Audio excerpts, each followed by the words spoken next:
Apa dan bagaimana proses data mining? Nah, jadi ada beberapa definisi dari data mining yang dikenal di buku-buku teks data mining. Di antaranya adalah yang pertama, data mining adalah serangkaian proses untuk menggali nilai tambah dari suatu kumpulan data berupa pengetahuan yang selama ini tidak diketahui secara manual.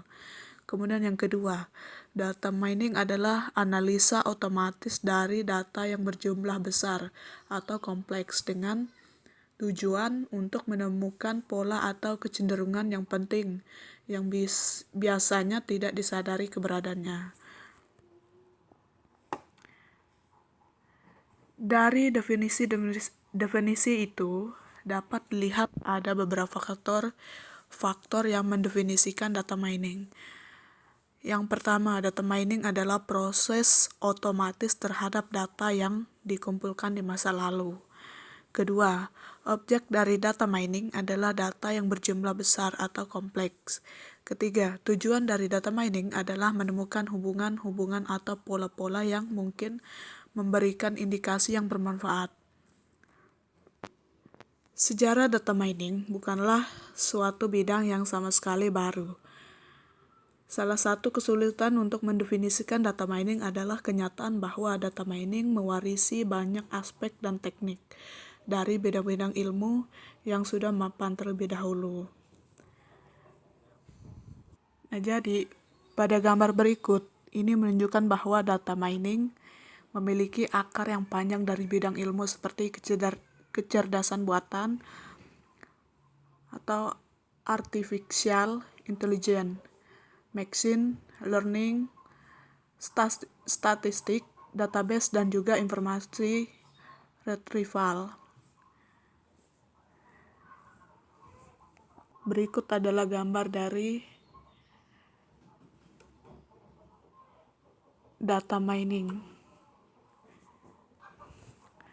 Kemudian beberapa teknik yang sering disebut-sebut dalam literatur data mining seperti classification, neural network, genetic algorithm, dan lain-lain sudah lama dikenal di dunia kecerdasan buatan. Statistik memberikan kontribusi pada data mining dengan teknik-teknik untuk menyeleksi data dan evaluasi hasil data mining. Selain teknik-teknik data mining seperti clustering, yang membedakan persepsi terhadap data mining adalah perkembangan teknik-teknik data mining untuk aplikasi pada database skala besar. Sebelum populernya data mining, teknik-teknik ini juga pada umumnya diterapkan untuk data skala kecil saja. Selain itu, ada beberapa teknik dari bidang database untuk transformasi data yang merupakan bagian integral dari proses data mining. Ada beberapa bidang ilmu seperti informasi retrieval yang juga terlibat dalam proses data mining untuk mengekstrak sumber data bagi data mining dari sumber-sumber seperti teks dan juga website. Nah, walaupun data mining memiliki sumber dari beberapa bidang ilmu, data mining berbeda dalam beberapa aspek dibandingkan dengan bidang ilmu seperti berikut. Yang pertama, statistik. Nah, dalam model statistik dipersiapkan oleh para ahli statistik, sedangkan data mining mengembangkan statistik untuk menangani data berjumlah besar secara otomatis. Kedua, expert system. Nah, pada model expert system dibuat berupa aturan berdasar pada pengalaman para ahli. Ketiga, data warehouse. Jadi, sering terjadi kerancuan antara data mining dan data warehouse karena keduanya ini sering dipakai bersamaan. Pada umumnya, data warehouse lebih merujuk pada tempat untuk menyimpan data yang terkonsolidasi, sedangkan data mining bisa dianggap sebagai perkakas untuk menganalisa otomatis nilai dari data itu sendiri. Kemudian OLAP atau OLAP seperti data warehouse, OLAP juga sering dibahas bersama data mining. Tetapi OLAP memiliki tujuan untuk memastikan hipotesa yang sudah diformulasikan terlebih dahulu oleh penggunanya. Salah satu tuntutan dari data mining ketika diterapkan pada data berskala besar adalah diperlukan metodologi sistematis, tidak hanya ketika melakukan analisa saja, tetapi juga ketika kita mempersiapkan data dan juga melakukan interpretasi dari hasilnya, sehingga dapat menjadi aksi ataupun keputusan yang bermanfaat. Tahapan yang pertama yaitu pembersihan data atau untuk membuang data yang tidak konsisten dan noise. Pada umumnya, data yang diperoleh baik dari database suatu perusahaan maupun hasil eksperimen memiliki isian-isian yang tidak sempurna seperti data yang hilang, data yang tidak valid, atau juga hanya sekedar salah ketik. Selain itu, ada juga atribut-atribut data yang tidak relevan dengan hipotesa dari data mining yang kita miliki. Kemudian, data-data yang tidak relevan itu juga lebih baik dibuang karena keberadaannya bisa mengurangi mutu atau akurasi dari hasil data mining nantinya. Kemudian tahapan yang kedua yaitu integrasi data atau penggabungan data dari beberapa sumber. Tidak jarang data yang diperlukan untuk data mining tidak hanya berasal dari satu database saja, tetapi juga berasal dari beberapa database atau file text. Integrasi data dilakukan pada atribut-atribut yang mengidentifikasikan entitas-entitas yang unik seperti atribut nama, jenis produk, nomor pelanggan, dan sebagainya. Kemudian tahapan yang ketiga, transformasi data atau data diubah menjadi bentuk yang sesuai untuk di-mining. Dari beberapa teknik data mining membutuhkan format data yang khusus sebelum bisa diaplikasikan. Sebagai contoh, beberapa teknik standar seperti analisis, ACLC, dan clustering hanya bisa menerima input data kategorikal. Kemudian tahapan yang keempat yaitu aplikasi teknik data mining.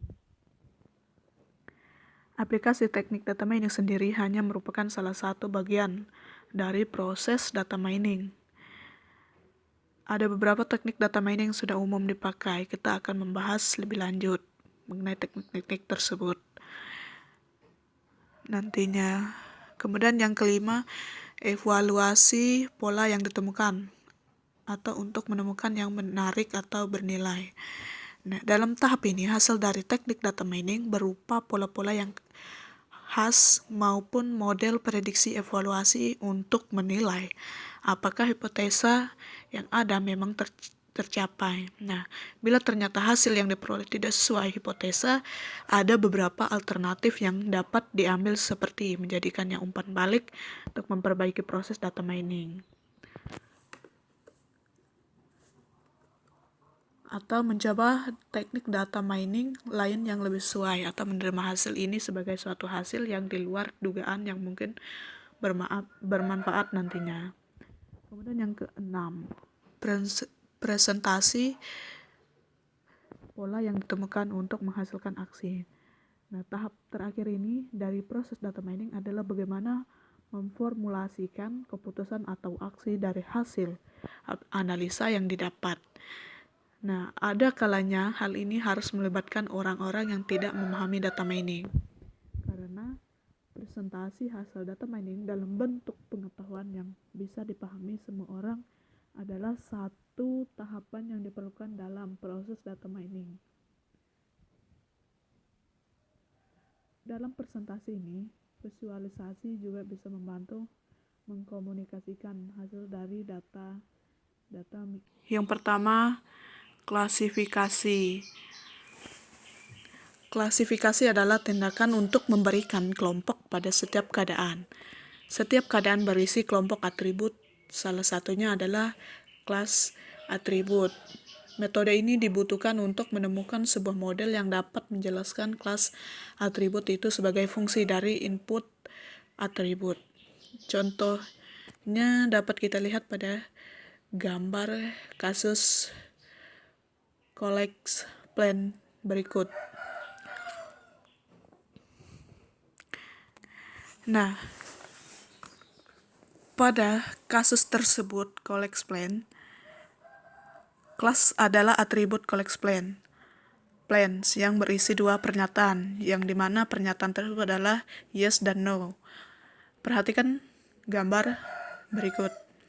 Sebuah klasifikasi model akan menggunakan atribut lain dari kasus tersebut, di mana input atributnya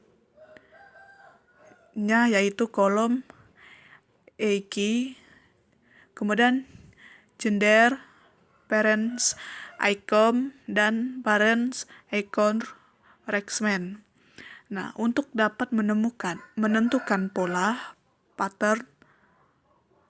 patternnya atau kelas output atributnya yaitu kolom collect plans yang berisi yes atau no. Kemudian untuk algoritma data mining yang membutuhkan variabel target untuk belajar atau sampai mendapatkan rule atau pola yang berlaku pada data tersebut. Kita standarkan dengan sebutan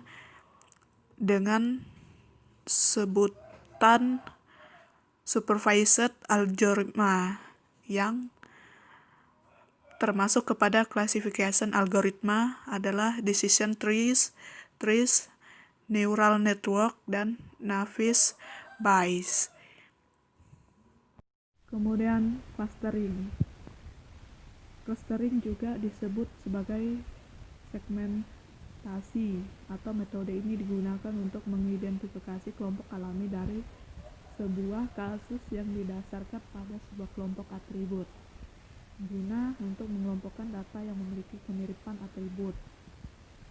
Pada gambar berikut akan menunjukkan kelompok data pelanggan sederhana yang berisi dua atribut, yaitu umur dan pendapatan. Nah, algoritma clustering mengelompokkan kelompok data ke dalam 3 segmen berdasarkan kedua atribut berikut.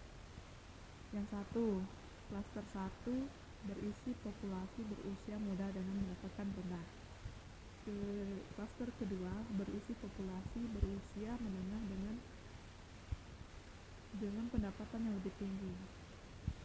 Kemudian cluster 3 berisi populasi berusia tua dengan pendapatan yang relatif rendah. Dari clustering ini menyatakan bahwa clustering adalah metode data mining yang unsupervised karena tidak ada satu atribut pun yang digunakan untuk memandu proses pembelajaran. Jadi seluruh atribut input diperlakukan sama. Kebanyakan algoritma clustering membangun sebuah model melalui serangkaian pengulangan dan berhenti ketika model tersebut telah memusat atau berkumpul, dalam artian batasan dari segmen ini telah stabil. Asosiasi juga disebut sebagai market basket analysis. Sebuah problem bisnis yang khas adalah menganalisa tabel transaksi penjualan dengan mengidentifikasikan produk-produk yang seringkali dibeli bersamaan oleh customer. Misalnya, apabila orang membeli sambal, biasanya juga dia membeli kecap.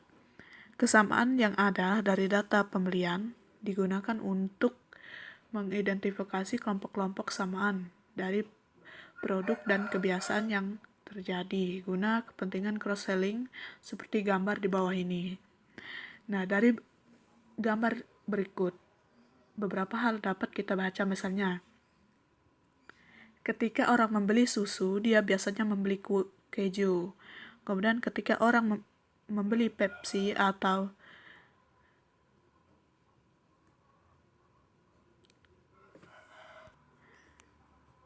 biasanya dia juga membeli jus. Kemudian di dalam istilah asosiasi, setiap item dipertimbangkan sebagai informasi. Metode asosiasi memiliki dua tujuan, yaitu untuk mencari produk apa yang biasanya terjual bersamaan. Kemudian untuk mencari tahu apa aturan yang menyebabkan kesamaan tersebut.